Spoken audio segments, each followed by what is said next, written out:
Bueno, la conferencia de esta noche es acerca de la batalla de las Biblias. No iremos directamente en la Biblia esta noche, sino que miraremos a la historia en esta batalla, y mañana a la noche, bueno, en las próximas conferencias estaremos estudiando a la Biblia misma. Así que no se olviden de traer sus Biblias mañana a la noche. ¿De qué se trata de toda esta batalla? Sabrá que en el pasado la Biblia era un asunto muy, muy importante, y hubo guerras que se combatieron sobre esta Biblia. Y la iglesia medieval prohibió la Biblia, pero hoy todos parecen estar satisfechos de que todos tengan una Biblia. Entonces, ¿ha cambiado la actitud o ha cambiado algo más? Mateo 4, versículo 4. Él respondió y dijo: escrito está, no solo de pan vivirá el hombre, sino de toda palabra que sale de la boca de Dios. Cité este texto de la versión inglesa, King James, nosotros de la Reina Valera, porque si no, no tendría un problema, porque solo les podría leer la mitad del verso a ustedes.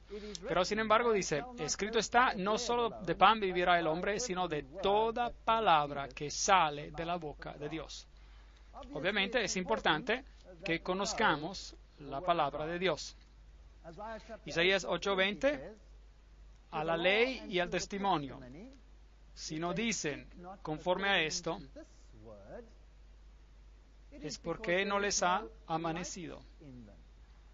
En otras palabras, si no hablas de acuerdo a la palabra de Dios, y si no hablas de acuerdo al testimonio, de los cuales los profetas han hablado, sobre las acciones de Dios, las cuales tienen que estar en armonía con el Torah, los primeros 5 libros de la Biblia, entonces ya no hay luz en ellos, no les ha amanecido. Así que no vengan con algo contrario a la palabra de Dios. Apocalipsis 22:18 dice: yo advierto a todo aquel que oye las palabras de la profecía de este libro, si alguno añade a estas cosas, Dios traerá sobre él las plagas que están escritas en este libro. Y si alguno quita de las palabras del libro de esta profecía, Dios quitará su parte del libro de la vida, y de la santa ciudad, y de las cosas que están escritas en este libro. Así que es algo muy serio. No se metan con la palabra de Dios. ¿Estaría de acuerdo que eso es lo que dice? Esta es una amonestación muy seria. Y obviamente, si el hombre no vive solo de pan, sino de cada palabra que sale de la boca de Dios, si usted añade y quita algo y la mezcla y la cambia, esto podría acarrear problemas. Bueno, hoy en día tenemos muchas Biblias y hay un montón de traducciones de la Biblia. Ahora, ¿cuál es la mejor? Les dirán que las traducciones modernas son las mejores, y sí, en muchas maneras lo son. con la moderna erudición griega, muchos de los versos en las Biblias modernas tienen una mejor traducción que las versiones viejas por el mejor conocimiento de la terminología griega. Pero, si la gramática ha mejorado, ¿significa eso que el contexto tiene que ser mejorado o cambiado? Es allí cuando uno se mete en problemas. Entonces, ¿cuál es el árbol de familia, por así decir, de las Biblias modernas que tenemos en el mundo hoy? Los manuscritos originales de todas las Biblias se han perdido. Ya no existen. Así que todo lo que tenemos son copias de copias. Algunos de ellos son muy antiguos, algunos no son tan antiguos. Y hay básicamente tres, aunque incluso veremos que hay solo dos corrientes de Biblias. Los que están arriba del todo son todos manuscritos perdidos. Así que todos son copias de manuscritos previos. Ahora, en cuanto a la Biblia que guió y sirvió de base para la traducción inglesa de la King James, viene de este árbol central. Son los manuscritos perdidos del texto tradicional. Vienen de la versión siríaca, de la versión gótica. Hay una versión llamada Codex W y Codex A, y después hay una vasta mayoría de textos extantes existentes, los cuales componen los manuscritos del Nuevo Testamento. Y estamos hablando de unos 1900 manuscritos en este bloque central, del cual finalmente tenemos la versión King James inglesa, y cada otra Biblia, excepto la Biblia católico-romana y la jesuita, cada Biblia en el mundo que fue escrita antes del 1914, cada una de ellas sale de aquí. Después hay dos otras corrientes. Este árbol aquí es el que originó con la versión Douay, la cual es básicamente la versión jesuita de la Biblia, y los ancestros de la versión occidental están perdidos, y el texto es una expansión del texto original. Aquí tenemos la antigua versión latina. Tenemos la versión latina Vulgata, la cual el Papa declaró que era infalible.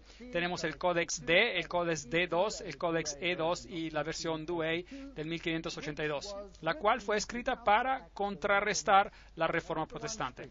Y esa es una de las corrientes. Y los manuscritos que pertenecen a esta familia tienen el mismo texto y todos acuerdan con las palabras. Luego hay otro árbol, el cual es el ancestro de la familia de Alejandría, y el original está también perdido, como veremos. Y aquí tenemos unos pocos documentos interesantes, y estos son relativamente nuevos, pero son documentos antiguos, los cuales han sido encontrados últimamente. El papiro 75 y el Codex B son dos de ellos, y luego tenemos el papiro 66, y el más famoso de todos es el Codex Aleph. Y desde esta pequeña corriente de 4 manuscritos tenemos las siguientes versiones en inglés: la versión revisada, la versión estándar americana, la nueva Biblia inglesa, y todo un montón de nuevas versiones que están saliendo en todos los lenguajes del mundo. Están basadas en estos manuscritos aquí. Entonces, en el bloque central tenemos miles de manuscritos, pero este en particular, el Codex Aleph, es uno de los más viejos manuscritos que hay, y por supuesto la antigua versión latina y la Vulgata también están basados en documentos relativamente antiguos. Ahora, todos ellos vienen de documentos antiguos. El más viejo que tenemos viene de esta corriente aquí. Si algo es viejo, ¿significa necesariamente que es bueno? Hoy igualamos a lo viejo con lo bueno. Ahora, viejo o antiguo no necesariamente significa bueno. Es un punto muy importante para recordar. Si vemos al árbol central de aquí, con miles de copias en todos los lugares del mundo, prácticamente, entonces este es un punto muy interesante. Si tengo una franquicia, digamos un ejemplo, digamos que he desarrollado una nueva marca de pollo para vender a alguien. Tengo una gran receta que ahora voy a basarla en una franquicia y la voy a mandar a cada país del mundo y van a seguir esta receta al pie de la letra y van a vender zapallo con pollo azul, por ejemplo, o lo que sea, con esta franquicia. Ahora, todos reciben la receta original y diligentemente la traducen, porque los alemanes la necesitan en alemán, los portugueses en portugués, los españoles en español, etcétera, etcétera. Así que cada uno diligentemente la copia y ahora literalmente hay miles de copias en varios lenguajes del original que fue escrito y enviado. A lo largo de los años, el original es copiado tantas veces que eventualmente se deshace. Así que todo lo que tienen son copias. Es todo lo que usted tiene. Y luego un día, alguien se dice a sí mismo, ¿sabes? Es una gran receta. Me gustaría cambiarla un poquito y robar esta franquicia para mí mismo. Entonces, él altera la receta y dice, hola amigos, yo tengo la receta original. Entonces, ahí está. Y bueno, él la quema un poquito y la hace pasar por vieja. Eso no significa que eso pasó aquí con las Biblias, pero bueno, es un ejemplo. Entonces, él tiene la receta original y empieza su franquicia con la nueva receta. Ahora todos dicen, ahora, ¿cuál es la original? ¿Esta o la otra? Eso es altamente problemático. Ahora tenemos dos. ¿Cuál es la correcta? Bueno, ¿qué se hace? Usted dice, espera un momento, el original ha sido copiado y traducido en tantos lenguajes diferentes. Consigamos el alemán y el español, el armenio, el serbo y revisémoslos. Y así todos estarán de acuerdo con este y no con la otra. ¿Cuál era el original, pues? El que tenía una muchedumbre de testigos apoyándolo, ¿sí o no? Muy bien. Y eso ustedes lo encontrarán solo en la corriente central. Hay una muchedumbre de testigos en la corriente central. Quiero decir que hay más de 1900 documentos allí y todos están de acuerdo. Ahora, los originales han sido copiados tantas veces que ya no existen. Pero, ahora eso es interesante. En esta corriente de aquí hay muchos versos que faltan, que ya no existen para nada. Y en esta corriente de aquí hay muchos versos que no existen para nada, que están, pero en esta corriente de aquí. Ahora, no tenemos los manuscritos originales, así que los seguidores de esta corriente dicen, no estaban en los originales, después de todo, esos son documentos viejos. Y esta corriente dice, ellos no estaban en el original. ¿Ven lo que dicen? Pero, ¿qué tal si uno tiene cartas muy antiguas de los padres de iglesia, las cuales obviamente no fueron copiadas tanto como fue la Biblia, o como un documento, y tiene las cartas muy antiguas de padres de la iglesia muy antiguos, escribiéndose uno al otro? Ahora, si escribo una carta a mi esposa, por ejemplo, estoy en este país y ella está en otro país y la estoy animando y dándole unas cuantas citas de la Biblia, todos lo hacen, ¿no es así? Todos lo hacen, ¿no es así? Y así que tenemos esas cartas antiguas y hay citas de versos los cuales no aparecen allí en esta corriente. Pero las cartas son más viejas de esos manuscritos. Entonces, ¿cuál sería la corriente correcta? ¿Cuál sugeriría usted? Obviamente, las que están en línea de aquí, al centro, porque ellos están citando versos que ni siquiera existen en aquellos. Ese es el caso, es así como es. Así, entonces, ¿por qué tenemos estas tres corrientes? ¿De qué se trata todo esto? Ahora, Kurt Aland, el coeditor de dos de los textos griegos más extensamente usados y quien ciertamente es el líder en cuanto a la crítica textual en el continente europeo, propone que el texto de P75 y de B, en esa corriente de Alejandría, representan una revisión de un texto local de Egipto que fue impuesto como el texto dominante en esa área.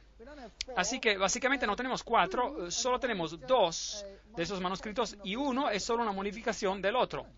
Así que básicamente en esa corriente hay solo un documento que queda y ese es el texto sinaítico y regresaremos a eso en un momento. Luego, David Otis dice, fundamentalmente hay solo dos corrientes de la Biblia. La primera corriente, la cual llevó el texto recibido en hebreo y en griego, manuscritos preciosos fueron preservados por la iglesia en Pella, en Palestina, donde los cristianos huyeron cuando en el año 70 después de Cristo los romanos destruyeron a Jerusalén. Entonces los manuscritos originales no estaban en Roma, sino que vinieron del área cristiana. Vinieron de Jerusalén, vinieron de Siria, allí donde los apóstoles predicaron. Allí es donde se encontraban los manuscritos originales y es el lugar lógico donde ellos estén porque es allí donde estuvieron los apóstoles. No es correcto. Por la iglesia de Siria, de Antioquia, la cual produjo erudición eminente, por la iglesia itálica en el norte de Italia, y también, por si acaso, los cristianos en el norte de Italia, previamente, recibieron sus escrituras de la ruta del Medio Oriente y no de Roma. Y había un gran problema entre los ostrogodos al norte y aquellos en Roma porque ellos tenían escrituras diferentes. Muy interesante. Entonces, el norte de Italia tenía los mismos textos como en las regiones del Medio Oriente. Y también al mismo tiempo por la iglesia galia en el sur de Francia y por la iglesia céltica en la Gran Bretaña y los prevaldenses y los valdenses y las iglesias de la Reforma. Todos ellos tenían esencialmente los mismos manuscritos.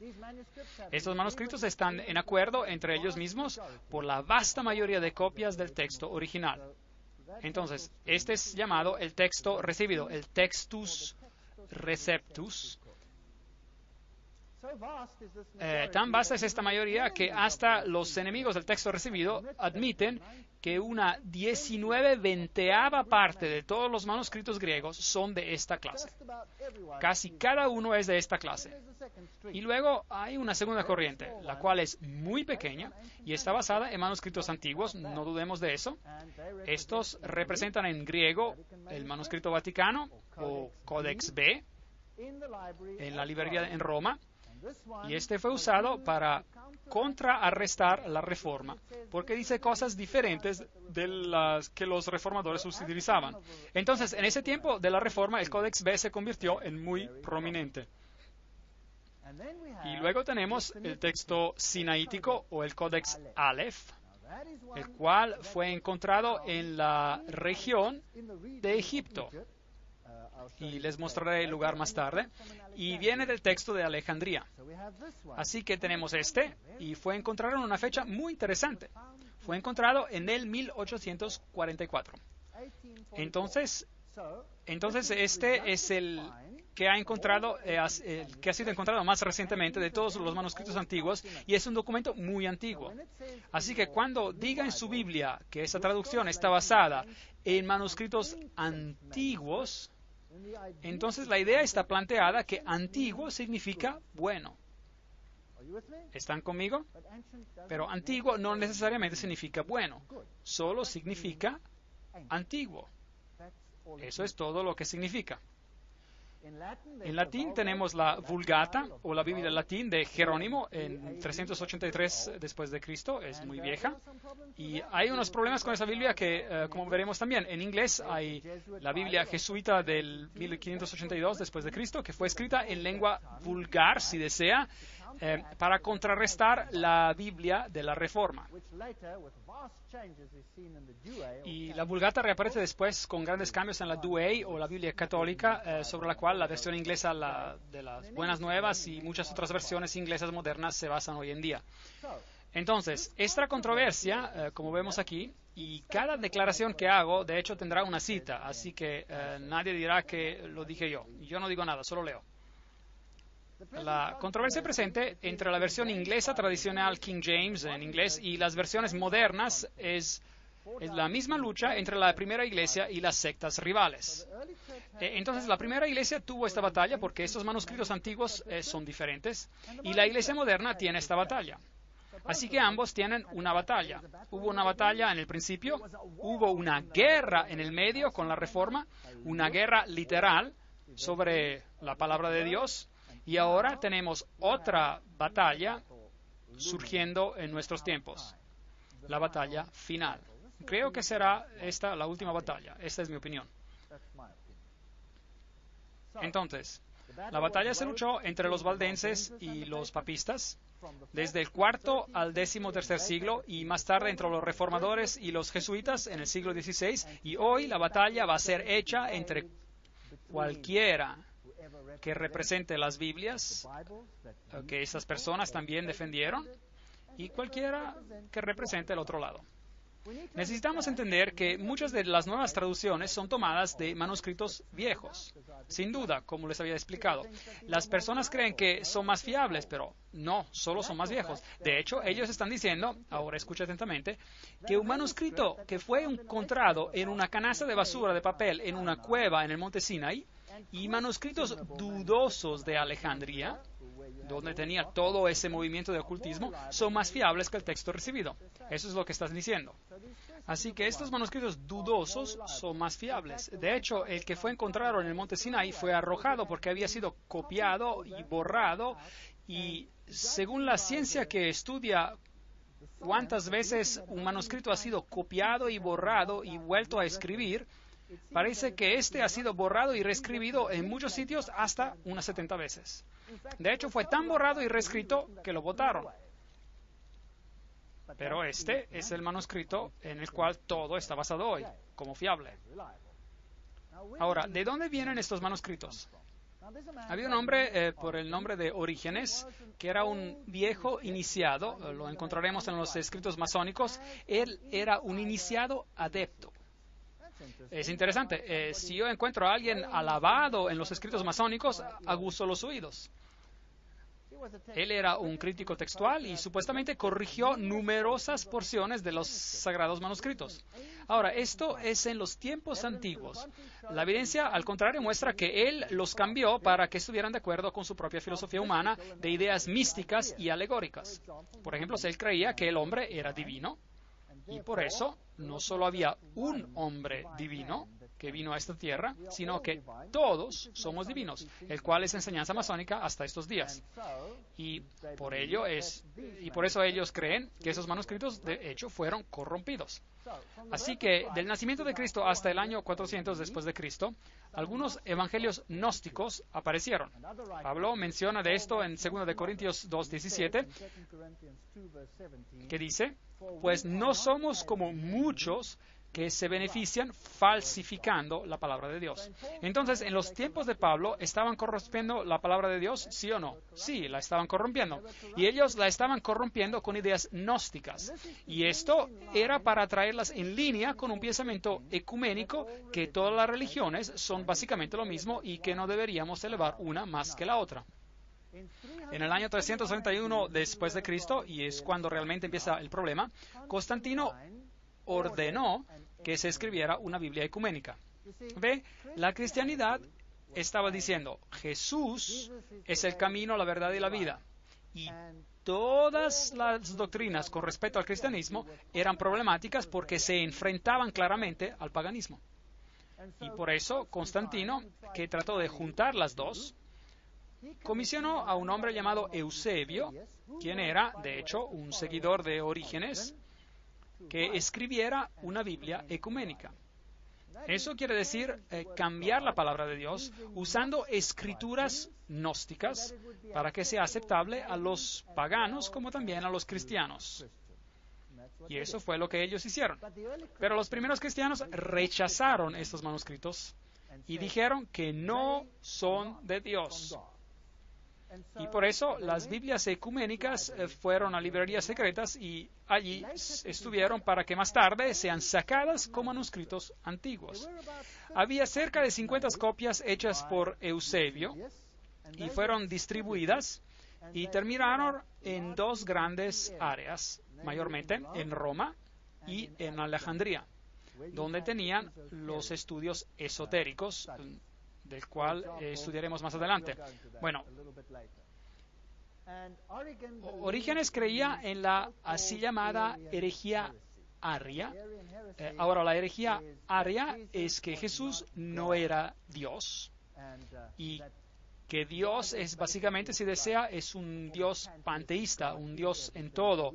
Así que básicamente todos podríamos tener una chispa divina en nosotros, las cuales son enseñanzas masónicas. Es interesante que el catolicismo romano alega que él es antiarriano y que peleó guerras y destruyó personas que eran arias. No hay evidencia, y déjenme decirles ahora, no hay evidencia histórica que las naciones que fueron destruidas porque ellas eran arrianas, como los ostrogodos o los vándalos.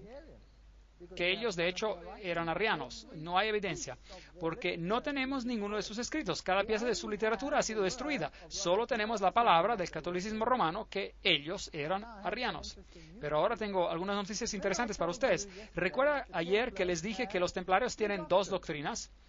Una es exotérica y la otra es esotérica. Una es para el goyim, el ganado, y la otra es para las personas del interior. Ahora, el evangelio para los de afuera, él es no arriano, pero el evangelio interior del catolicismo romano es arriano. ¿Y ahora qué hacemos con esto? ¿Y cómo sé que esto es arriano? Es porque el Papa ha declarado la Vulgata, la versión Vulgata de la Biblia, como la Biblia infalible, y la Vulgata es arriana. Remueve la deidad de Cristo. ¿No es interesante?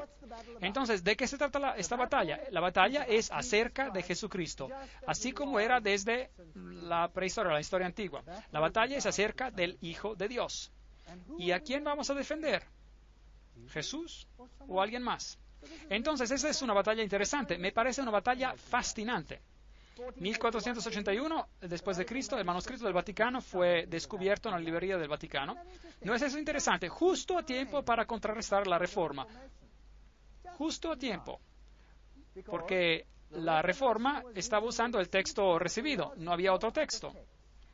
Así que ahora usted debe creer que hasta en 1481 Dios había guardado la verdad de la Biblia de todas las generaciones hasta el 1481, que todos estaban basados en manuscritos equivocados. Y afortunadamente el Vaticano descubrió el manuscrito correcto en 1481 para contrarrestar a la Reforma, y ese manuscrito varias veces pone la deidad de Cristo a un lado, y eso es arriano. Entonces, esa es una doctrina interior y es una doctrina templaria. Vimos esto en la conferencia que tuvimos ayer. Y es probablemente un manuscrito que sobrevivió de Eusebio. Y por si acaso, esta y la que ellos encontraron en Sinaí son pedazos de la misma hogaza, son muy parecidas. Entonces es por eso que básicamente hay solo dos corrientes: la inmensa mayoría del Textus Receptus y luego esta corriente. Y luego tenemos la fecha mágica, 1844. El manuscrito sinaítico es descubierto en el monte Sinai en un monasterio de Santa Caterina. Muy interesante. Esa es la vieja iglesia cóptica, básicamente es la iglesia oriental bizantina, la cual es exactamente lo mismo como el catolicismo, porque eran uno y el mismo. Y está de acuerdo absolutamente con el manuscrito vaticano, que es totalmente arriano. En el año 1881, dos profesores del Reino Unido, de Inglaterra, Westcott y Hort, crearon el texto griego. Y este está basado, por supuesto, en estos manuscritos, en el manuscrito del Vaticano y el manuscrito del Sinaí, apoyándose más en el manuscrito del Sinaí para que no pareciera demasiado católico. ¿Están conmigo? No debería parecer muy católico porque esos señores eran protestantes. Bueno, digamos que ellos eran supuestamente protestantes. Y la Biblia de los Testigos de Jehová fue entonces cambiada como resultado de estas nuevas escrituras. Ahora, esto fue al comienzo de los años 1900 cuando todo esto empezó a salir. Y los Testigos de Jehová no tenían otra Biblia en inglés que la King James. Entonces un día se les dijo, bueno, tomen sus Biblias de King James en inglés, bueno, y mientras ellos se sentaban y entraban, se les dio un lapicero negro y se les dijo, bueno, vamos a modificar la King James, esta versión inglesa, tachen esto, esto y esto, lo que sea, y los tacharon afuera. Ellos no tenían su propia Biblia, no existía al principio del 1900. Así que los Testigos de Jehová fueron los primeros que sacaron inmensas secciones de la Biblia. Les mostraré eso mañana en la noche, lo que tacharon. Y esto debe ser enfatizado, que el argumento no es entre un texto antiguo y uno reciente, pero en dos formas antiguas de texto. ¿Están conmigo? Ese es el argumento. Interesante. Ahora, Tyndale, el traductor inglés de la Reforma de la Biblia, él por supuesto usó el texto recibido, y esto realmente irritó al Vaticano, porque el otro texto todavía no había sido encontrado, de hecho. Y él usó el texto recibido para la Biblia y le dijo al Papa, si Dios me guarda la vida, dentro de unos pocos años haré que un niño que tira del arado sepa más de las Escrituras que usted. Es una declaración bien fuerte. Una vez más, me gustaría reiterar que el argumento no es la King James, la versión inglesa antigua, contra las otras versiones. El argumento es el texto recibido, el textus receptus o receptus, comparado con la pequeña corriente que viene del Sinaí y del Vaticano. Ese es el argumento. Y por si acaso, cualquier Biblia, en cualquier lenguaje que existió antes del 1900 es basada sobre el texto recibido. Así que si usted va a Serbia, ellos tienen el texto recibido. Si usted va a Grecia, ellos tienen el texto recibido en griego. Si va a cualquier país en el mundo, la Biblia luterana, cualquier Biblia, todas están basadas en el texto recibido, cada una de ellas. Pero después del 1900, las versiones modernas ya no están basadas en esto. Bueno, cuando esta Biblia salió, los jesuitas fueron llamados para ayudar. Una gran crisis, porque ahora estaba claro que las enseñanzas de Roma no estaban de acuerdo con la Biblia. Y esta fue una de sus declaraciones. Note lo que los jesuitas escribieron. Debemos socavar, minar la Biblia de los protestantes y destruir sus enseñanzas. La reina de Inglaterra, dándose cuenta del daño que haría la Biblia jesuita, envió a Europa para Beza, un reformador, quien estaba con Juan Calvino, para ayudar a Thomas Cartwright. Con una mano él tomó todos los manuscritos griegos y con la otra mano él tomó todos los manuscritos en latín del texto recibido y le dio figurativamente golpe tras golpe a la Biblia jesuita. Entonces comenzó la guerra. Eventualmente ellos enviaron a la Armada Española contra Inglaterra para hacerles la guerra y llegaron con 136 barcos armados, algunos con 50 cañones, y todo lo que tenía Inglaterra eran solo 30 barcos. Estos galeros gigantes vinieron e iban a aplastar a Inglaterra a causa de esta Biblia. Bueno, el caballero Francis Drake se levantó esa mañana y debió haber estado muy nervioso. Pero ¿qué pasó? Una tormenta vino durante la noche y los galeros españoles fueron hechos pedazos en la costa, hasta la costa de Escocia, la entera armada destruida en la tormenta. Y todo lo que él tuvo que hacer fue de limpiar. Y desde ese día Inglaterra se convirtió en un gran poder marino. Esa es historia. Ahora, ¿qué dijeron los jesuitas acerca de la Biblia? Aquí está la cita. Entonces la Biblia, esa serpiente, la cual con la cabeza erguida y ojos brillantes nos amenaza con su veneno mientras se arrastra en la tierra, será transformada en una vara tan pronto como podamos agarrarla. Por los 3 siglos pasados, esta áspide cruel no nos ha dejado reposo. Tú sabes bien con qué curvas nos entrelaza y con qué garras nos roa. Ellos odian la Biblia. El catequismo jesuita, aquí la cita, esto es lo que dice. Pregunta, ¿qué tal si las Sagradas Escrituras comandan una cosa y el Papa otra contraria a esta? Respuesta, las Sagradas Escrituras deben ser echadas a un lado.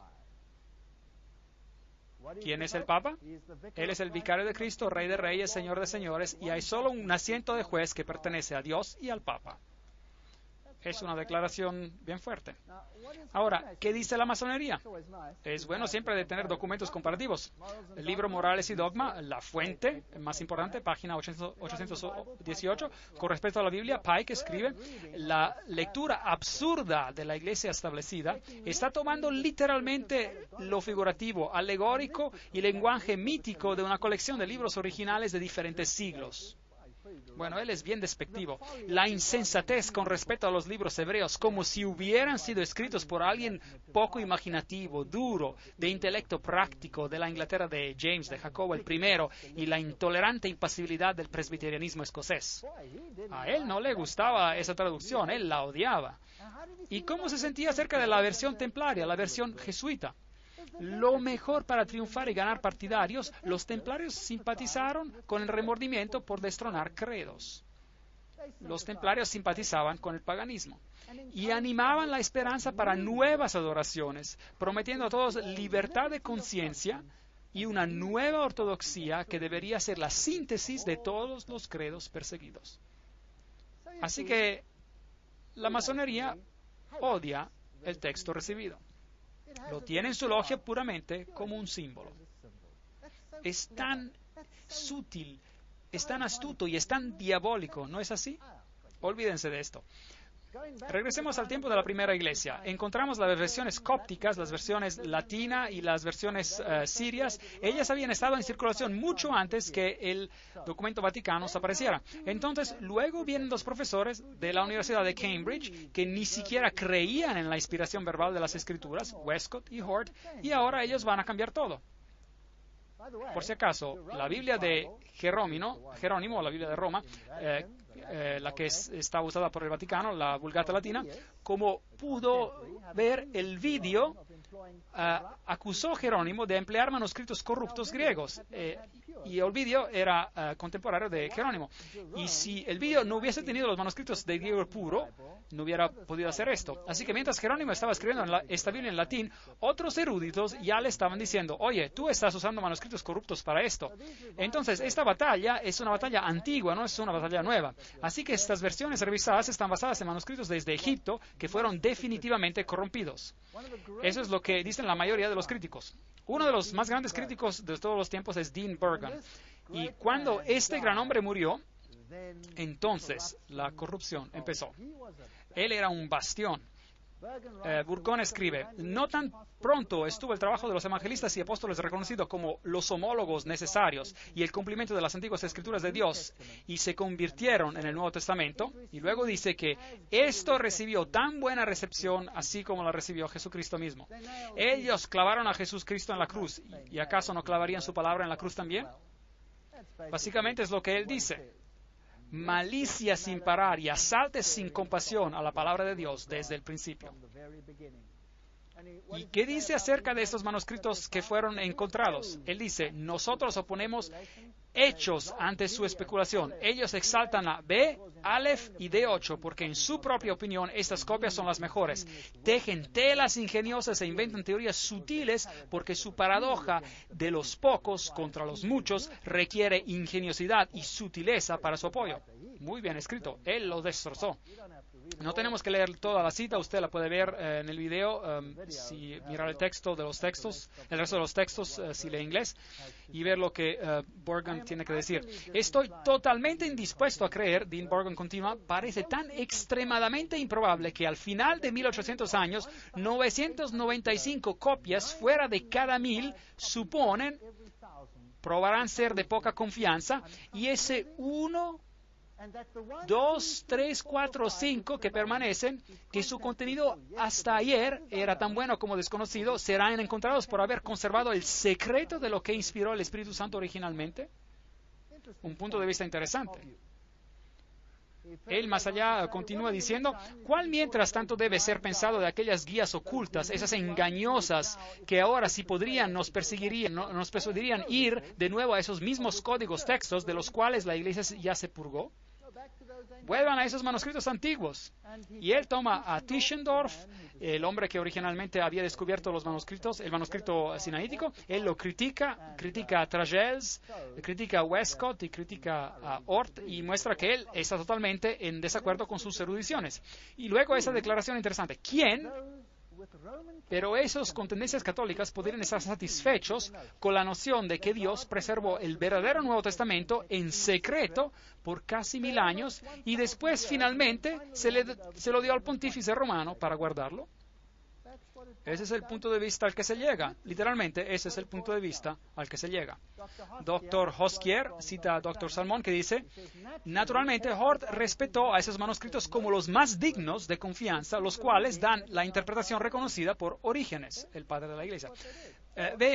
Eso es lo que ellos hicieron. Hort, el profesor de Inglaterra, él era un seguidor de Orígenes y tendremos que comprobar eso. No podemos hacer declaraciones así nomás. Tú siempre serás mi amigo, dice, pero ya no puedo ignorar más las críticas. Ese es el doctor Frank Loxon, al doctor F. Lockman, uno de los más grandes traductores. No puedo refutarlos y, mi querido hermano, no tengo ninguna cosa en contra tuya, pero la única cosa que puedo hacer bajo Dios es renunciar cada conexión con la versión Nueva Biblia Estándar Americana. Así que hay un miembro aquí del comité separándose a sí mismo personalmente de esta traducción. Bueno, vayamos a Alejandría a ver a lo que podemos encontrar. Aquí está la estatua de Horus. el secreto de los iniciados, Horus y Isis y Dionisios, los dioses. Esos secretos eran guardados en Alejandría y en la librería de Alejandría era famosa a nivel mundial por sus documentos ocultos.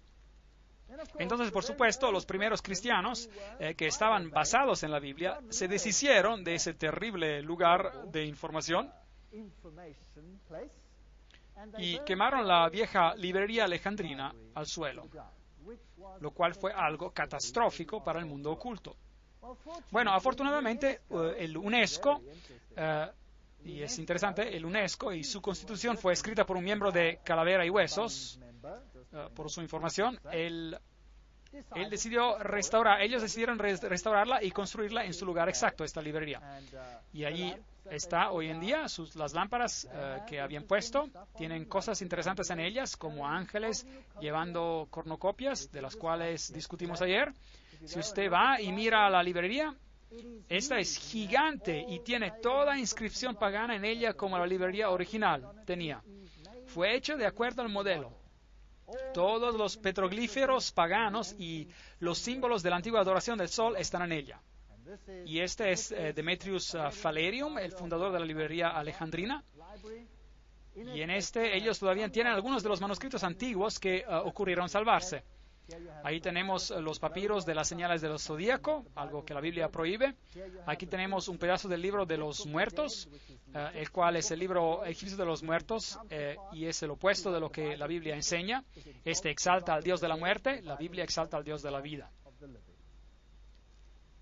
Luego tenemos estos petroglíficos aquí que son muy asquerosos, así que sacamos de ahí. Y tienen las deidades con sus hexágonos y Sócrates, el místico antiguo. Sócrates, por supuesto, murió por beber cicuta.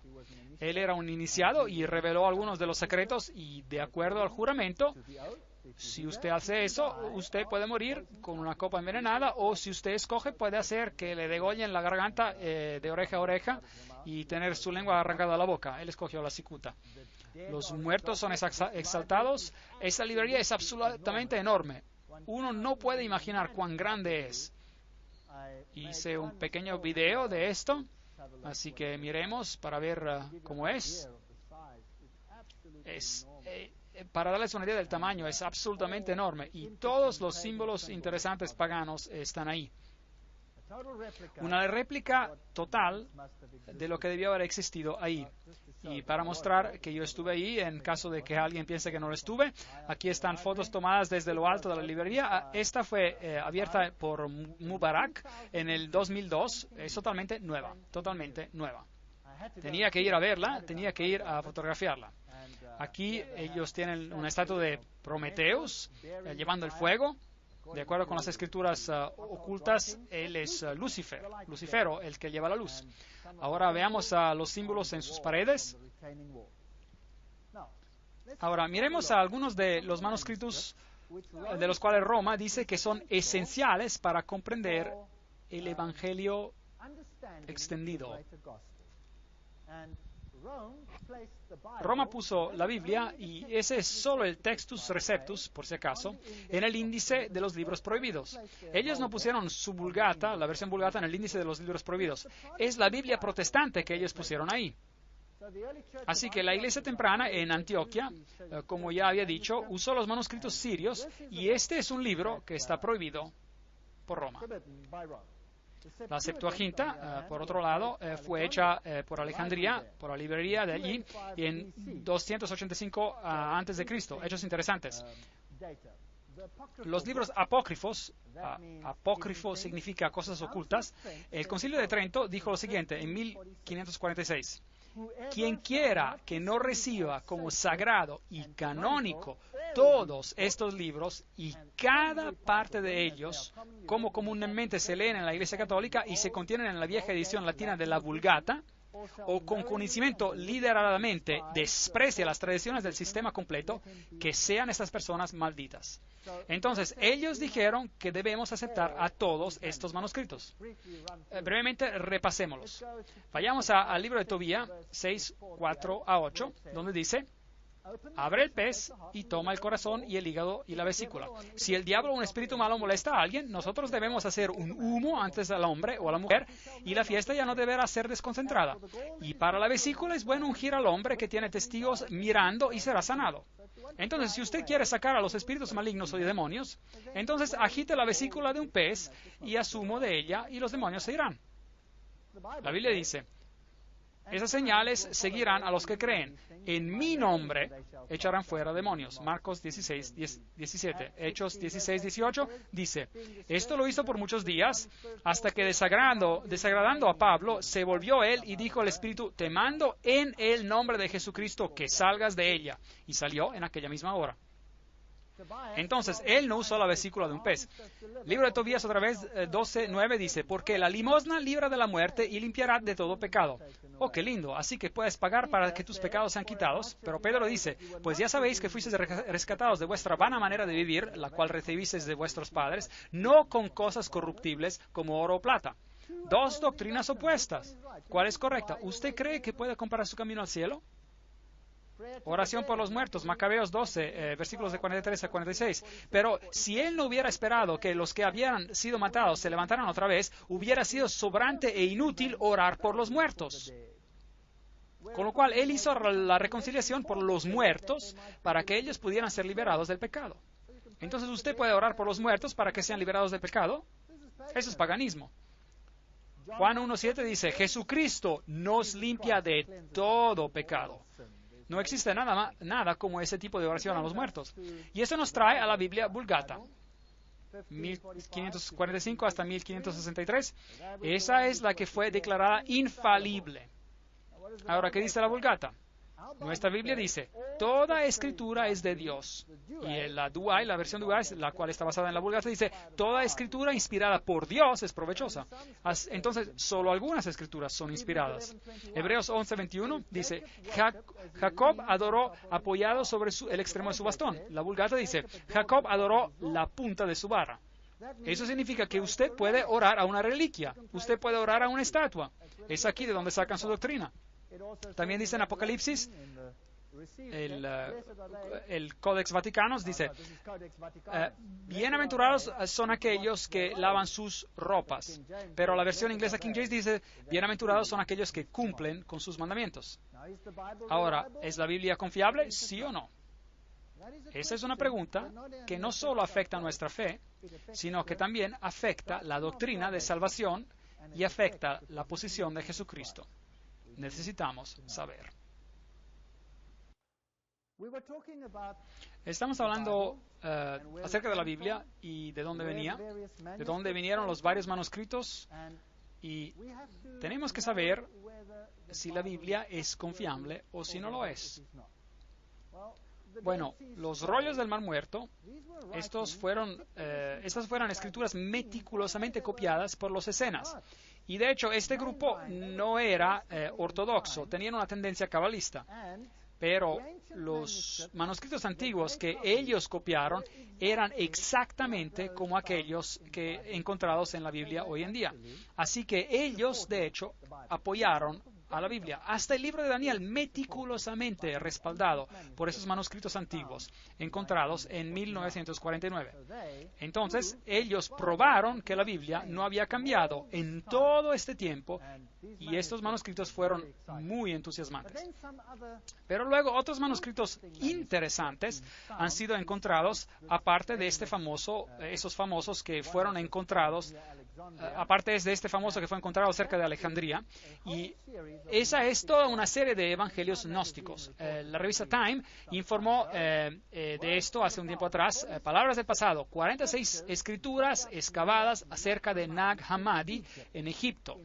En el 1945 cambió opiniones sobre la temprana cristiandad. Ahora, interesante, Egipto era la sede de la ciencia oculta y estos fueron enterrados para guardarlos seguros. ¿De quién? Obviamente de los primeros cristianos que destruyeron la antigua librería pagana. Y estos manuscritos han sido encontrados desde el 1945 y están cambiando las opiniones del mundo. Algunos budistas están diciendo que si hubieran sabido que el cristianismo tenía tal manuscritos, ellos ni siquiera necesitaban haber sido budistas. Ahora, ¿qué dicen esos manuscritos? Esos son los llamados los evangelios perdidos, que son tan famosos hoy en día. Tenemos el evangelio de Tomás, el evangelio de Pedro y todos esos maravillosos manuscritos, iluminando lo que los cristianos tempranos querían. Bueno, había los ebionitas, había los marcionitas, había los gnósticos, había los supuestos seguidores de Tomás. Todos ellos básicamente creían en la deidad del hombre y que Jesucristo no tenía deidad exclusiva. Todos ellos creían esto. Leamos del Evangelio de Pedro para ver qué tiene que decir, que ha sido excavado, y usted me dice qué piensa si es confiable. Leámoslo. Por si acaso, esas escrituras gnósticas son apócrifas y por esto son sagrados, según la traducción, como leímos. Bueno, la cruz habló y caminó. Jesús había muerto en el día antes hablando sus últimas palabras. Mi poder, ¿por qué me has dejado? Su cuerpo fue tomado y puesto en la tumba. Pero ahora, mientras el sábado amanecía. Uy, ¿qué pasó? Ahora, ¿qué día es el sábado ahora? El domingo se ha convertido en sábado aquí. El sábado, como domingo, era guardado solo en Alejandría, en Egipto, y en Roma. En el resto del mundo cristiano guardaba el día sábado, el séptimo día. Entonces, en el sábado ha sido removido al domingo. Amaneció el sábado, una gran voz vino del cielo. ¿Es esto confiable? Bueno, veamos cuán digno de confianza es el resto. Una gran voz vino del cielo y 2 hombres descendieron. Y la piedra que bloqueaba la tumba se movió de su lugar por sí sola. La Biblia no dice eso. Y mientras los soldados romanos miraban boquiabiertos, 3 hombres salieron de su tumba, 2 de ellos apoyando al otro. ¿Oh, Jesús no podía caminar cuando él salió de la tumba? ¿Su resurrección no era tan ilustre? Con la cruz siguiendo atrás. Oh, toda sola la cruz se mueve. ¿Acaso fue la cruz enterrada con él? No, la cruz le caminó por detrás. ¿Por qué? Porque ellos hicieron de la cruz un símbolo muy prominente en aquellos días. Las cabezas de los 2 miraron hacia el cielo, pero la cabeza del otro, que ellos guiaban, subió a los cielos. Y escucharon una voz. ¿Han predicado a aquellos que están durmiendo? Entonces aquí tenemos la doctrina de predicar a los muertos. Una respuesta vino de la cruz. Sí. ¿Usted confía en este evangelio? Si lo hace, bueno, lo siento mucho por usted. Yo creo que eso pertenece de donde se encontró el otro manuscrito, en el basurero. Déjenme llevarles a Sinaí. Bueno, estaba interesado en ir a Santa Caterina, donde este manuscrito, este famoso manuscrito del cual todas las traducciones modernas están basadas, fue encontrado. Bueno, aquí está. Esto es el protectorado de Santa Caterina. Ese es el monasterio, el famoso monasterio. Aquí están las calaveras de los monjes que fueron activos ahí. Y si desea, usted puede orar a ellos y recibir una bendición. Ellos le responderán aparentemente. Bueno, yo no vi ninguna posibilidad de que ellos me respondieran, no tenían aliento, pero sin embargo, bueno, usted puede si lo desea. Este es el Sinaí, así dicen. Y en la iglesia encontramos los símbolos del sol y la luna y todos los símbolos paganos. La famosa librería del Sinaí, donde esto fue encontrado, donde tenemos todos estos códices antiguos, escritos a mano, esos antiguos manuscritos, y el famoso Codex Sinaiticus, el cual fue encontrado por Tischendorf en 1844. Así que ahí lo tenemos. Entonces esto fue dado a los eruditos católicos en 1844 en la Universidad de Leipzig, en Alemania. Una fecha interesante.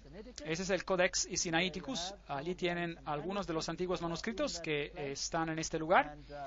Y historia interesante acerca de este monasterio.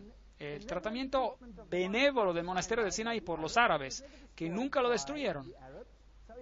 Los islamistas nunca tuvieron problema con ellos, que tomaron la península en el siglo VII, y es debido a la patente de Mahoma y de su protección con derechos y privilegios que el profeta Mahoma, fundador de Islam, concedió a los monjes del monasterio del monte Sinaí.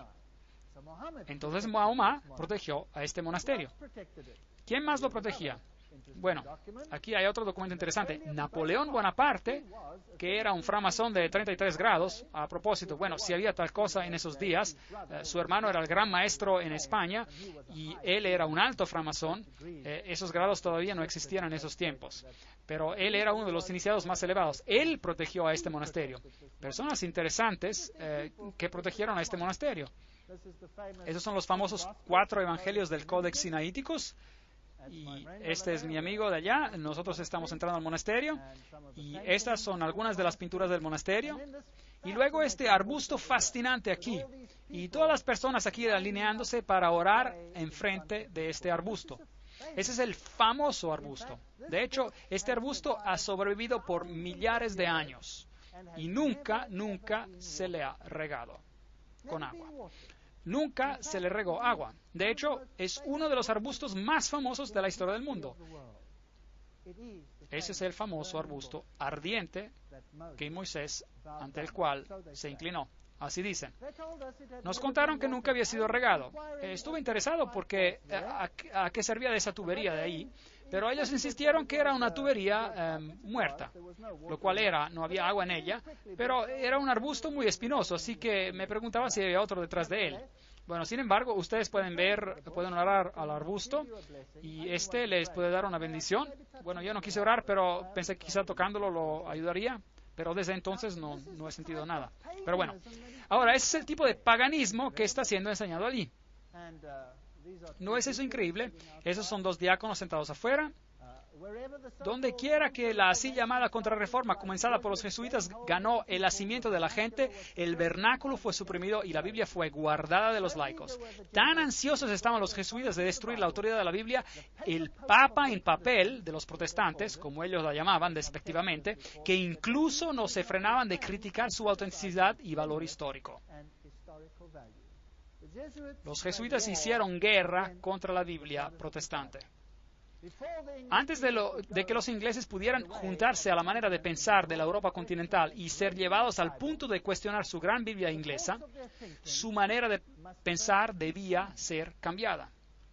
Se tuvo que hacer mucho para desacreditar en sus ojos la Reforma, su historia, doctrinas y documentos, que ellos admiraban como una gran obra de Dios.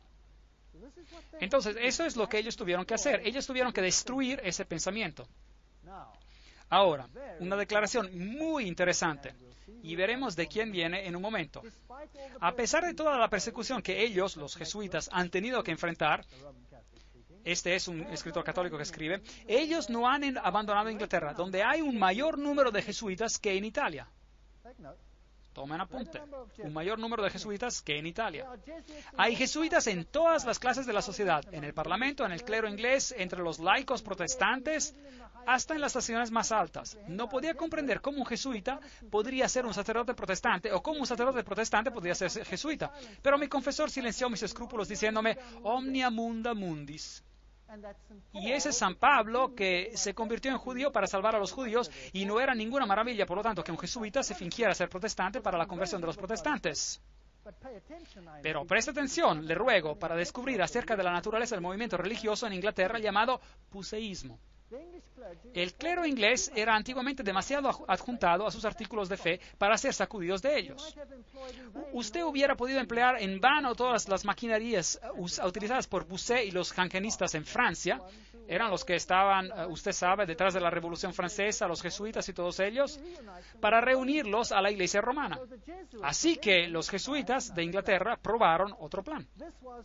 Esto era para demostrar desde la historia y desde la antigüedad eclesiástica la legitimidad de las costumbres de la Iglesia inglesa, de donde, con esfuerzos de los jesuitas escondidos entre su clero, se levante una atención cuidadosa, estudiosa a la antigüedad cristiana. ¿Quién escribió esto? ¿Quién escribió que los jesuitas eran los sacerdotes en las iglesias protestantes? Era Descantes, sacerdote en Roma, profesor de teología, censor oficial teológico de la Inquisición. El hombre mismo nos dice que era así. Ahora, el romanismo es conocido por haber entrado recientemente a la Iglesia de Inglaterra. Antes del 1833, si usted sostuvo una misa como se sostiene hoy, eso hubiera sido anatema. Si usted hubiera hecho y dicho las cosas que se dijeron en ese entonces, eso hubiera sido anatema.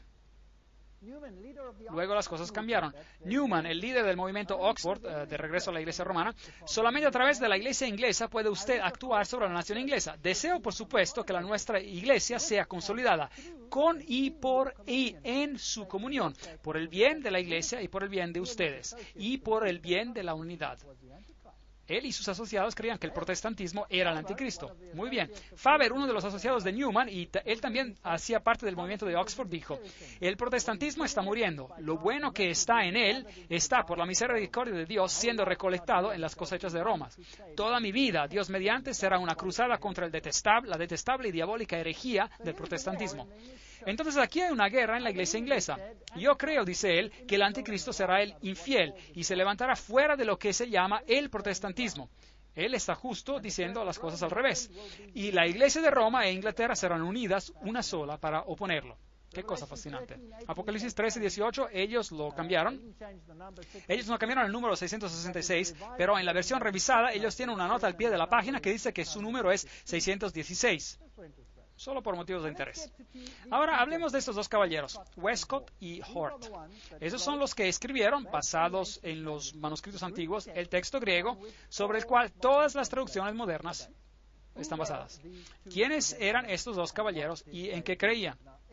Ahora, todo lo que les voy a decir acerca de ellos viene de dos libros escritos por los hijos de Westcott y Hort, publicando sus propias cartas. Esto no es lo que alguien dice acerca de ellos, esto es lo que ellos mismos dicen sobre lo que creen. Esto es la fuente original. Es maravilloso tener citas como estas, y ellos probablemente desearían nunca haber escrito lo que escribieron después de esta conferencia. Hort, como también Westcott, rechazaron la idea de la infalibilidad de la Biblia, y Hort llamaba la doctrina de la expiación sustitutiva de Jesús, que Jesús murió por ti, él lo llamaba inmoral, y él negaba que el Génesis fuese historia real, y elogiaba a Darwin, y él negaba la divinidad de Cristo. ¿Eso suena familiar? ¿Quiénes eran esas personas? El profesor Westcott y Hort. Westcott nació en 1825 y Hort nació en 1828. Eran miembros de la iglesia ancha o iglesia alta de la iglesia de Inglaterra. Se convirtieron en amigos durante sus días de estudiantes en la Universidad de Cambridge. Trabajaron juntos. Westcott se convirtió en el obispo de Durham y Hort es mejor reconocido como el profesor de divinidad en la Universidad de Cambridge. Bueno, sus doctrinas son tan jesuitas que no me sorprendería si ellos eran dos de estos caballeros ilustres. La opinión de Hort sobre la evolución dice, el principio de un individuo es exactamente tan inconcebible como el principio de una especie. Me asusta ciertamente encontrarte decir que no has visto ningún hecho que apoya una visión tal como la de Darwin. Él era un darwinista. Y él dice, su libro me ha llevado a la conclusión que alguna clase de desarrollo tiene que suponerse. Entonces, él era un darwinista. Esta es una carta de Hort a Macmillan y que escribe otra última palabra en Darwin. No dejaré que el tema se abandone de manera apresurada o para hablar más correctamente, no me dejará caer a mí. Así que él continúa diciendo que es un darwinista. Así que esta otra carta de Hort a Westcott dice, ¿usted ha leído Darwin? ¿Cómo debe tener gusto de hablarle acerca de esto? Y otra carta a Ellerton, pero el libro que más me ha involucrado es el de Darwin. No necesitamos leer toda la cita, pueden leerla ustedes mismos. Él dice que los argumentos de Darwin son irrefutables, sin poder de ser respondidos. En otra carta de Hort a Ellerton dice, no tenía ninguna idea hasta las últimas semanas de la importancia de los textos. Esos son los nuevos textos que ahora han sido encontrados. Habiendo leído tan poco del Testamento griego y habiendo tenido que seguir con el malvado texto Receptus. Así que él llama el texto recibido malvado. Piense en ese vil Textus Receptus. ¿No suena como un jesuita que odiaba el texto recibido? ¿Quién lo llamó ese áspide, esa serpiente? Inclinando enteramente en manuscritos más recientes. Ahí viene su argumento de que el texto sinaítico era más temprano. Es una bendición de que haya manuscritos tan tempranos. Entonces, Hort, al reverendo Ellerton, un resultado de nuestra charla, pero también decirle, él, Westcott y yo, vamos a corregir un texto griego del Nuevo Testamento unos 2 o 3 años, por lo tanto, si es posible. Y luego él habla de Lachmann y Tischendorf, que suplirán los materiales, y luego él dice, nuestro objetivo es de proveer al clérigo, generalmente, escuelas y etcétera, con un texto griego portátil que no sea desfigurado con corrupciones bizantinas. En otras palabras, no contendrá lo que contuvo el texto recibido. ¿Cómo van a hacer esto? Otra carta, Westcott a Hort. En cuanto a nuestra recensión propuesta del texto del Nuevo Testamento, el objeto debe ser, supongo, que para preparar un texto para el uso común y general, con tal extremo en la visión ¿no sería mejor introducir solamente ciertas enmendaciones? Solamente cambiarle un poquito aquí y un poquito allí en el texto recibido y poner notas al margen de asuntos que parezcan posibles o que se noten a la manera de Griesbach. Si la cambiamos completamente, estos británicos se pondrían nerviosos. Mejor cambiémoslo aquí y allí y escribir en el margen lo que creemos que es importante, de modo que cuando ellos lo lean y lean el margen de los manuscritos dirán, oh, veo esto que probablemente no debería estar allí porque es un manuscrito temprano, en realidad uno corrupto, pero ellos no lo dicen, y ese manuscrito no lo tienen. ¿Usted ven lo que quiero decir? Eso es lo que ellos hicieron. Siento muy profundamente la vergüenza de circular lo que siento ser copias falsificadas de las Sagradas Escrituras. Esa es una referencia a la versión autorizada. Y estoy más impaciente para proporcionar algo para reemplazarlas. Este no puede ser ningún texto que se reclina solamente sobre nuestro propio juicio, aunque no seamos demasiado inexpertos para hacer uno. Entonces, él está absolutamente dispuesto a escribir otra Biblia, toda por sí mismo. Pero debe ser apoyado por una preponderancia clara y obvia de evidencia. El margen da alcance amplio para nuestra propia ingeniosidad o principios. Les sugiero que cuando lean los márgenes, desconfíenlos totalmente. Mi deseo sería dejar el texto recibido popular, excepto donde está claramente incorrecto, en su opinión, por supuesto. Luego él dice una cosa interesante. Westcott, Gorham, Benson, Bradshaw, Lord y yo hemos empezado una sociedad para la investigación de espíritus. Bien, ellos eran espiritistas. Y todos los aspectos sobrenaturales y los efectos, todos siendo dispuestos a creer que existen tales cosas realmente. Y deben ser distinguidas de bromas y de los meros engaños subjetivos. Y ellos los llamaban todas clases de nombres, Club del Martillo del Toro, etc. Y fuera de esto desarrolló una sociedad increíble. En 1882 fundaron la Sociedad de Investigación Psíquica. En efecto, era una combinación de esos grupos que trabajaban ya independientemente. Trabajaron con la telepatía, clarividencia, etc. Lo cual es todo sabiduría oculta antigua. La Sociedad de los Espíritus de la Universidad de Cambridge fue fundada por nadie más que Edward White Benson, el futuro arzobispo de Canterbury, junto con estas personas ilustres, y Darwin también atendió. Ahora, esta sociedad, la Sociedad para la Investigación Psíquica, es también la sociedad que maneja el lado esotérico del movimiento de la nueva era hoy en día. Con su canalizar y su comunicación con el mundo de los espíritus, todas estas cosas están ahí dentro. Entre las personas y los grupos numerosos que en el centro del siglo XIX hacían investigaciones, allí usted verá Edward White Benson, el arzobispo de Canterbury, su hijo, A.C. Benson, será encontrado más bajo en el año 1851, con el siguiente párrafo. Entre las diversiones de mi padre en Cambridge hay una fundación de una sociedad para espíritus, el precursor de la sociedad psíquica, y luego personas como Lightfoot, Westcott y Hort estaban entre los miembros. Ahí está. Y entonces siempre estuvo más interesado en fenómenos psíquicos de lo que realmente admitió. Muy bien, pues. La evolución del ser un medium tradicional a el canalizar contemporáneo ha sido gradual. El espiritualismo tuvo su comienzo en 1848. Luego vino la Sociedad de Investigación Psíquica en Bretaña. Y luego Elena Petrovna Blavatsky tomó esto y continuó. Y ella es la que escribió: Lucífero es el Logos, la serpiente, el Salvador. Satanás es el único Dios de este planeta. Es de allí, es de donde todo esto vino, es lo que escribió. La doctrina secreta viene de este grupo. Ahora, ¿ellos pertenecían a otras sociedades secretas? La respuesta es sí. Hort era un miembro de una sociedad secreta. Él encontró tiempo para ir a las reuniones de varias sociedades y en junio se unió a una compañía misteriosa de los apóstoles. Él siguió siendo un miembro agradecido y leal del club secreto, que ahora, cerca de 1896, ha llegado a ser famoso por el número de hombres distinguidos que han pertenecido a él. En su tiempo el club estaba de una manera envigorizada y él, este es Hort, era principalmente responsable por la fraseología del juramento, el cual ata al miembro a una conspiración de silencio. ¿Él perteneció a una sociedad secreta? ¿Sí o no? Sí. ¿Que imponía a sus miembros en silencio? ¿No les suena esto como masónico? ¿Sí o no? Bueno, el primer ministro de Inglaterra también estaba dentro de allí, esta sociedad, y él escribió la Constitución para la Liga de las Naciones, donde él insistía que todas las religiones deberían convertirse en una, y escribió una solución esotérica que es también masónica. Esas personas eran masones. Ahora, vimos ayer que los iniciados altos creían que ¿quién es Dios? El diablo es Dios. Satanás es Dios. Lucífero es Dios. Así pues, señor Hort, ¿usted va a reescribir la Biblia mientras usted cree que Lucífero es el Hijo de Dios? ¿No significa eso que Jesús va a tener que hacerse menos de lo que es, sí o no? ¿No quisieran reescribir la Biblia para que Jesús sea sacado de la Constitución, sí o no? Bueno, ¿encontraremos eso hoy en día o no? Esa es la pregunta.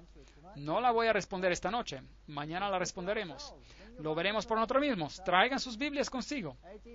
Echémosle una mirada. 1854. Hort al reverendo Juan Ellerton. Estoy de acuerdo con usted en el pensamiento de que es una pena de que Mauricio niega verbalmente el purgatorio. Pero yo estoy de acuerdo completamente y sin dudar con él en los 3 puntos cardinales de la controversia, que la eternidad es independiente de duración, que el poder de arrepentimiento no es limitado a esta vida. ¿Pueden creer esto? Él cree en el purgatorio y que uno puede arrepentirse en el otro lado y que no está revelado si todos al final se arrepentirán. La negación moderna del segundo punto yo supongo, tiene más que ver con la despiritualización de la teología, más que cualquier cosa que se pueda nombrar al respecto. Bien, él creía en la doctrina católica romana del purgatorio. Dice él algo más adelante.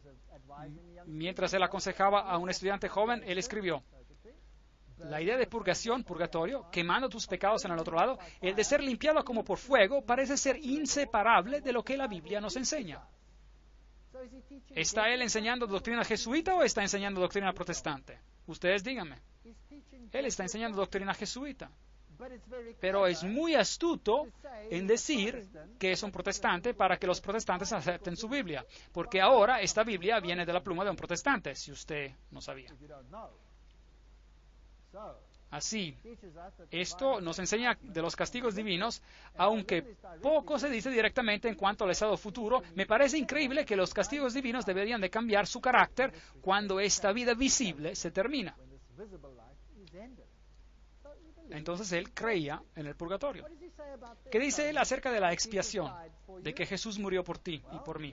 Bueno, aquí está su carta en el libro Life, volumen 1, página 322. Yo creo que le mencioné a usted antes el libro de Campbell sobre la expiación, que es inestimable por lo que va, pero desafortunadamente él no sabe nada excepto de teología protestante. Bueno, ¿qué dice él, pues? Carta de Hort a Westcott. Estoy de acuerdo enteramente, corrigiendo una palabra, con lo que usted dice sobre la expiación. Habiendo por muchos años creído que la unión absoluta del cristiano, o mejor dicho, del hombre, con Cristo mismo, es la verdad espiritual de la cual la doctrina popular de la substitución es una falsificación inmoral y material. Increíble. De modo que la muerte de Jesús es una doctrina inmoral. Más bien, lo que es moral es algo que nosotros devenimos uno con Él en Cristo y nos hacemos dioses. Eso es moral. Ellos dicen que eso es moral. Ahora, ¿quién enseña eso? ¿Los jesuitas y los masones o la Biblia? ¿Quién enseña eso? Entonces, ¿quién era este hombre? Él pertenecía a una sociedad secreta, tenía un club psíquico y no solo eso, él odia el texto recibido y él escupe sobre la expiación de Cristo. Eso es como un templario, eso es como escupir en la cruz. Ciertamente nada puede ser más alejado de las Escrituras que la limitación moderna de Cristo llevando nuestros pecados y sufrimientos a su muerte. Pero ese hecho es solo uno de los aspectos de una herejía casi universal. Bien, esas son las personas que han creado el documento en el cual están basadas las Biblias modernas. ¿Usted piensa que son dignos de confianza? Yo no lo creo. Aquí está otra carta de Hort al reverendo Davis. Ningún ser racional duda la necesidad de una Biblia revisada. Y las objeciones prácticas populares son sin valor. Con todo, tengo una sensación creciente a favor de retrasar este proceso. Él tenía problemas porque los británicos todavía conocían sus Biblias. Por supuesto, ninguna revisión puede ser final y sería absurdo esperarla a la perfección, pero la crítica de ambos testamentos, sea en texto que interpretación, me parece ser ahora en este estado caótico, en Alemania, a lo mejor menos que en Inglaterra, que los resultados de una revisión inmediata serían peculiarmente insatisfactorios. Así que los británicos conocían a sus Biblias y este era un problema. Tenían que ser cuidadosos y astutos con lo que iban a hacer. Y él dice, bueno, primero leamos lo que dice aquí abajo. Es por supuesto verdad que podemos solo conocer a Dios a través de formas humanas, pero después pienso que toda la Biblia resuena con el lenguaje de Génesis 1:27 y nos asegura que las formas humanas son formas divinas. Aquí te tenemos, señor Hort. ¿Qué está diciendo? Él está diciendo que somos Dios, que nosotros somos Dios. ¿Quién enseña eso? Satanás enseña eso. Ahora, escuchen esto. 1 de Juan 5:7. En la King James, la versión inglesa, y la Reina Valera también del 95, porque tres son los que dan testimonio en el cielo, el Padre y el Verbo y el Espíritu Santo, y esos tres son uno. ¿Qué dice este verso acerca de Jesús? Lo hace Dios. Usted buscará en vano en las Biblias modernas por ese verso. No lo encontrará en la Nueva Versión Internacional Inglesa, no lo encontrará en la versión revisada estándar inglesa, porque lo han removido para que ellos puedan ser dioses. Hort a Westcott. He sido persuadido por muchos años que la adoración a María y la adoración a Jesús tienen mucho en común en sus causas y resultados. Quizá la pregunta entera se puede decir implicada en la verdadera idea de la mediación, la cual es corrupta casi universalmente en uno o en ambas de las dos direcciones opuestas. Entonces, ¿quién puede mediar por ti también? María puede. ¿Es eso una doctrina católica o una doctrina bíblica? ¿Qué dice el otro hombre? Westcott escribe: he estado tratando de recordar mis impresiones de La Salette. Eso es interesante. La Salette. Estaremos hablando acerca de La Salette, un santuario mariano. Deseo poder ver de qué verdad olvidada la mariolatría lleva testimonio y cómo podemos presentar de manera práctica las enseñanzas de los milagros. Bueno, señor Westcott, ¿así que quiere traer la mariolatría adentro y hacer Jesús de menos? Westcott al reverendo Benson. Por lo que he podido juzgar, la idea de La Salette era de que Dios se revelaría a sí mismo ahora y no en una forma, sino en muchas. ¿Ve? Ecumenismo. Cosas fascinantes. De Hort al reverendo Rowland. Me temo, todavía hay serias diferencias entre nosotros sobre el tópico de la autoridad, y especialmente la autoridad de la Biblia. Si esta objeción primaria fuera quitada, y podría sentir que nuestras diferencias son solo de énfasis, y yo todavía podría, etcétera, etcétera.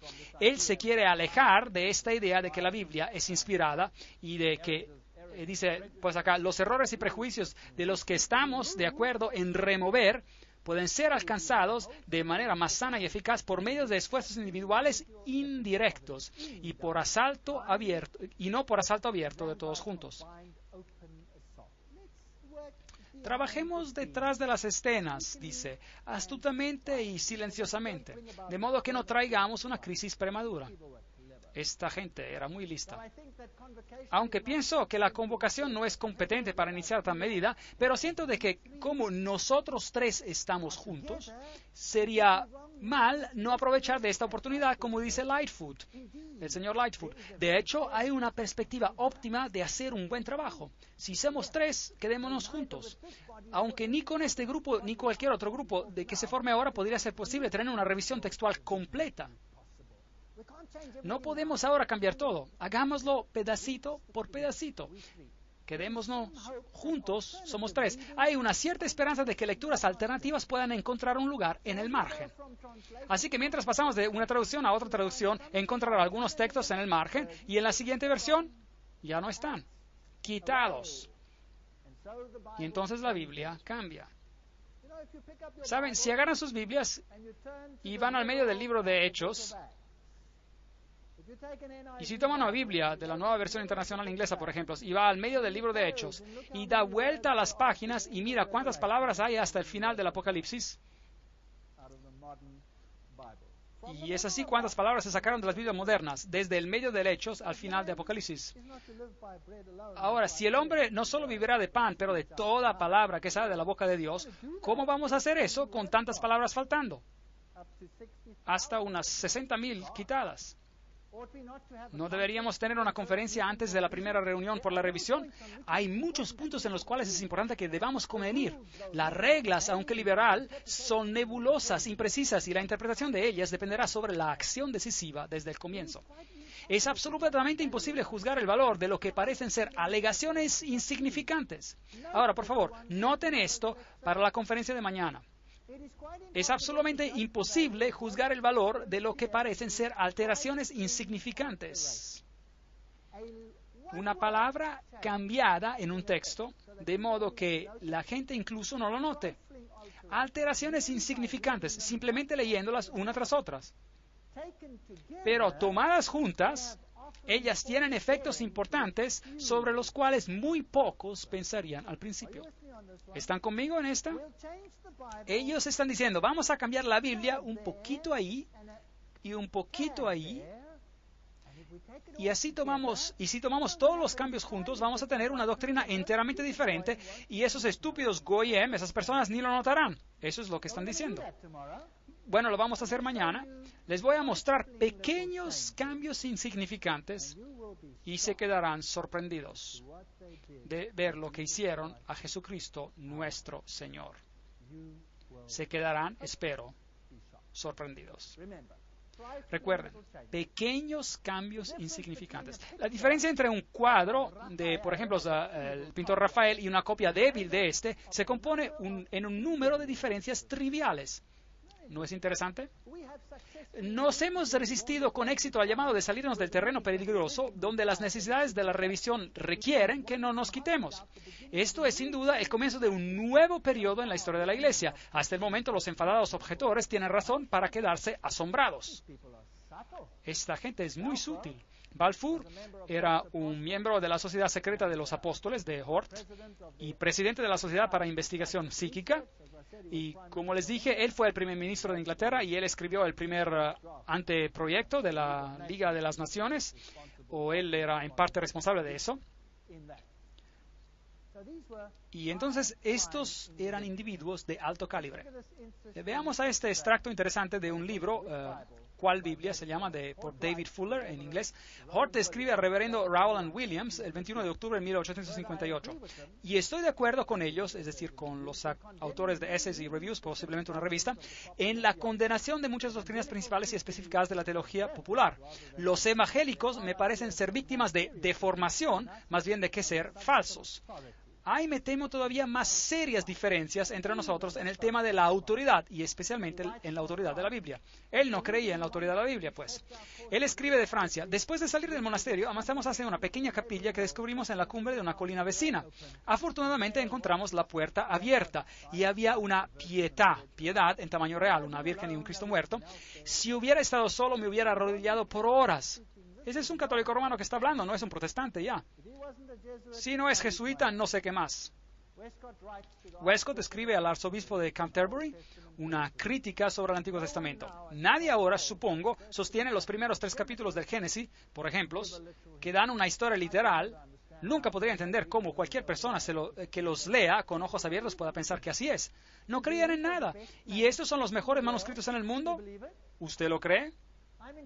Estoy inclinado a pensar que ningún estado como el Edén existió y que la caída de Adán en ningún grado se diferencia de la caída de cada uno de sus descendientes. Ellos dicen que no hubo ninguna caída en el pecado. Esta es una enseñanza oculta. Hort escribe: la opinión pura de Roma parece ser más cercana y más probable a conducir a la verdad que la de los evangélicos. Entonces Roma está correcta y la otra opinión está incorrecta. Hort escribe a Westcott: recuerdo haberte sorprendido a ti y a Lightfoot no hace mucho tiempo por expresar una creencia que el protestantismo es un asunto parentético y temporal. Ya nos podremos librar de él. Está en nuestro camino. Es una interferencia nauseabunda al momento, dicen ellos. Ahora hemos visto, en primer lugar, cuando miramos en la historia de dónde estos manuscritos vienen, que los manuscritos tienen tres corrientes, dos de ellas son relacionadas, y hay solo dos corrientes basadas en muy pocos manuscritos. A la base de estos cambios, manuscritos corrompidos probablemente por Orígenes y continuados por Eusebio. Luego estas personas toman estos textos y dicen, esos son los más antiguos manuscritos y por eso son los mejores. Y nosotros basaremos las nuevas traducciones en estos manuscritos y pondremos a un lado el texto recibido. Deuteronomio 11:6 dice, guardaos pues que vuestro corazón no se deje engañar y os apartéis para servir a dioses ajenos e inclinaros delante de ellos. Primera de Timoteo 4:16 dice, ten cuidado de ti mismo y de la doctrina. Persiste en ello, pues haciendo esto salvarás a ti mismo y a los que te escuchen. ¿Qué pasa si los textos están tan cambiados que ya no puedes apoyar a tus doctrinas? ¿Qué harían entonces? ¿Sabían que la doctrina sobre el estado de los muertos no puede ser adecuadamente apoyada por los nuevos manuscritos? ¿Sabía que la divinidad de Cristo es un problema? Porque una coma aquí, un pequeño cambio allí y algo allí cambia todo el cuadro. ¿Sabían ustedes que Jesús resulta ser mentiroso y el otro resulta ser más verídico si lo lee en los nuevos manuscritos? Es muy interesante. Les invito a venir mañana y a escuchar. Segunda de Corintios 2:17 dice, pues no somos como muchos que se benefician falsificando la palabra de Dios, sino que con sinceridad, como parte de Dios y delante de Dios, hablamos en Cristo. Si Cristo no es todo en nuestras vidas, entonces no tenemos nada. Si Jesús no es Dios, no tenemos nada en que basar nuestra esperanza. Lo mejor que podríamos esperar es un ciclo constante de reencarnación en un mundo miserable. Ahora como humano, ahora como un animal, o a lo mejor como una hoja para ser comida por una vaca, una existencia muy miserable en lo que me concierne. Pero si Jesucristo es el camino, la verdad y la vida, y si Él pagó el precio por mis pecados, tengo una salida. Tengo una solución al problema que estoy enfrentando en primer lugar y tengo una respuesta a todas mis preguntas interiores, porque sé de dónde vengo. Yo vengo de un origen noble. Yo sé por qué estoy en el estado en el que estoy. He caído por el pecado y necesito la redención, la cual puedo encontrar solo en Él, quien me creó en el primer lugar. Y esa es la doctrina que está bajo ataque. Darwinismo supuestamente gobierna en el lugar de la creación. Eso es lo que hemos visto, esto es lo que ellos creen. La expiación se tiene que eliminar para que Jesús no tenga ese rol. Y Zoroaster y Osiris deben ser iguales a él. De hecho, yo debo convertirme en su igual porque soy tan bueno como es él. Yo soy también divino. Eso es lo que ellos alegan. O una es verdad o la otra. Y luego tenemos que hacer otra pregunta. ¿Por qué Roma estos días guarda silencio respecto a la Biblia, pero todavía delira acerca del texto recibido? ¿Por qué es atacado por todas partes ese texto en cada universidad de teología? ¿Por qué dicen ellos en las universidades de teología que el peor texto en el mundo es el texto recibido? Bótenlo a un lado. Aquí hay algo mejor para ustedes. Vengan y vean mañana cuán mejor esto es. Y véanlo por ustedes mismos. Gracias.